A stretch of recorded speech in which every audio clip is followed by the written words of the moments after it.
Hello, my name is Yanyun. I'm a visual artist, and today I'm your host for Artists at Home.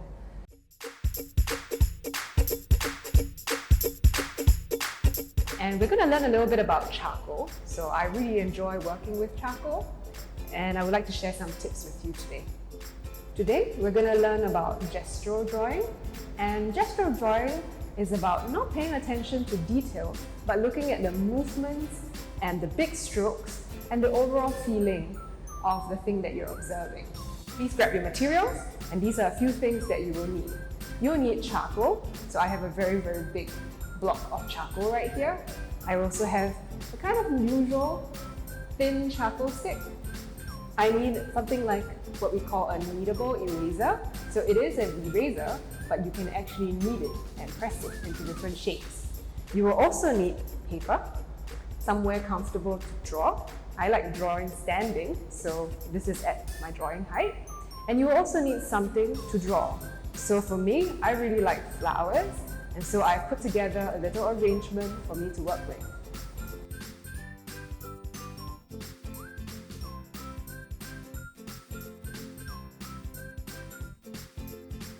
Okay, so when you look at this arrangement, I'm looking at how the petals are flowing around and spread out on this flower here.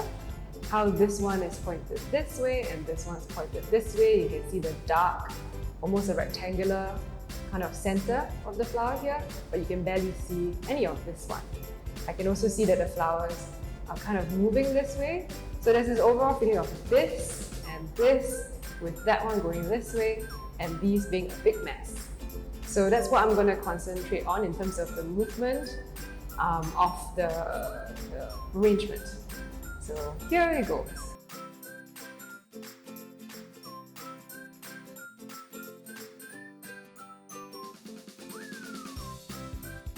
So right now I'm blocking out the big movements of what I'm looking at.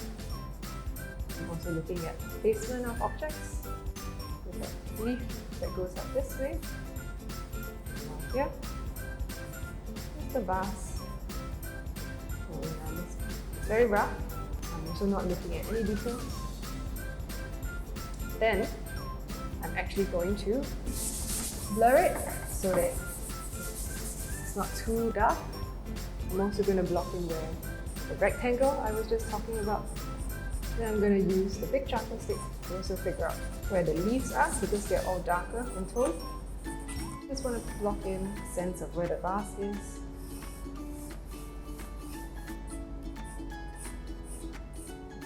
I also like not to draw the entire thing, so in the vase, I think this is enough to show that there's a vase without having to draw everything in it.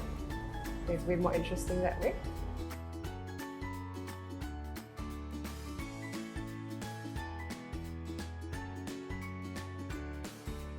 Alright, so now we can go working on the petals. So let's look at the flow of petals that we see here. Short and long, so try to give it variety. And don't worry too much about the details or whether you're getting it right or wrong. It's all about the feeling of the movements. It's a whole bunch of petals here being squished right inside. Another kind of flower here, so I'm going to use a different kind of line work. Something a bit more curved, a bit more round. And this big flower is called the chrysanthemum. I wanted it to make it look explosive, so it's kind of big, long strokes. Now we have the other flower here, which is called the gestural. So I'm going to go with a little bit wider, a little bit spikier. Then in between these flowers, there's a lot of dark areas.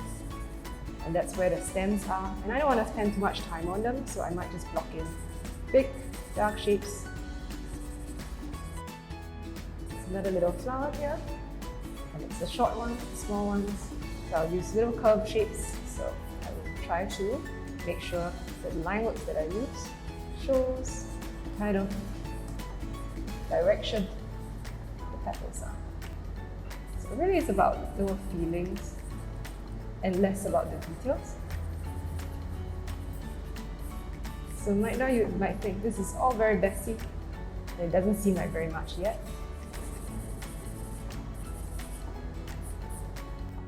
Okay, so big blocks. Now you kind of find all the elements that are in the dark and sort of fill it.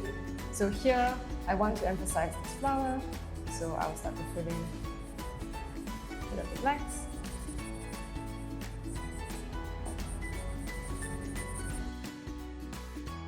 And it's okay if things look really messy, but we're trying to make sure that we separate the branches and the leaves from the petals. So right now, we have sort of a feeling of the arrangement. I'm just going to do a bit more edits here and there. Also creating interesting shapes on the outline. So it has a bit more of this going upwards here, this going downwards here, these going this way, while maintaining not too many details in the areas that are dark. Just kind of giving it a big block shape. So it gives good contrast between the flowers and the leaves. Sometimes I might just add a bit of what we call half tones. Use your hands if you want to make it smooth. Okay, so here I want to make a bit of a shadow here, so I'll use a bit of my hands. At this point, you can start to add details in the shadow areas, just to block out some shapes. Some areas here that's a bit darker, just to give it some contrast in this area.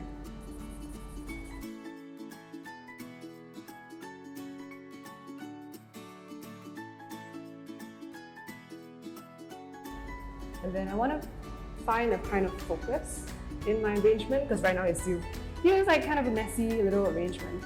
So I'm deciding where to put the focus. And I really like this rectangle in this flower, so I might decide to work on it and give it more detail only in a small area. So if I observe, it has a very kind of dark center. Just a little bit. Then it has this kind of red rim, which in charcoal, because you only work in black and white, so you can only work with grey tones.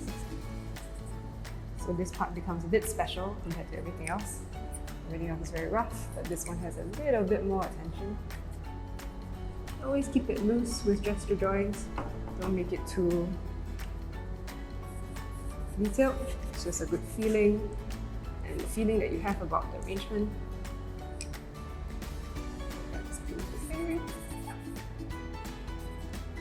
So I wanted to add a bit more movement lines. So these lines don't make any sense in your arrangement, you don't see it, but it actually kind of gives a bit more movement. Make it a little bit more fun. Cleaning up some more edges.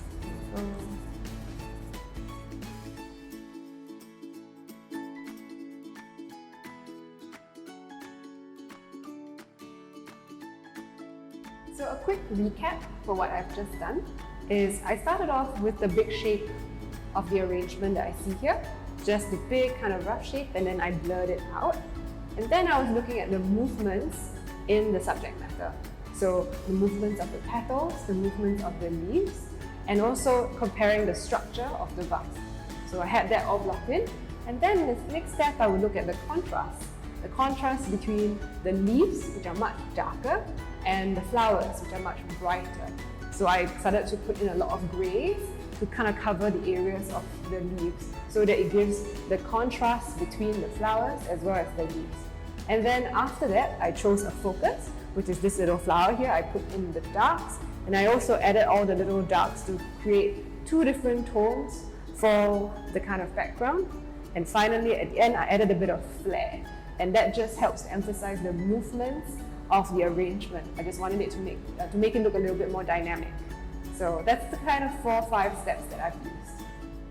And so there you have it. I hope you enjoyed this segment of using charcoal and drawing gestural drawings. Stay tuned next week for the next segment where we will be discovering light and shadow using charcoal.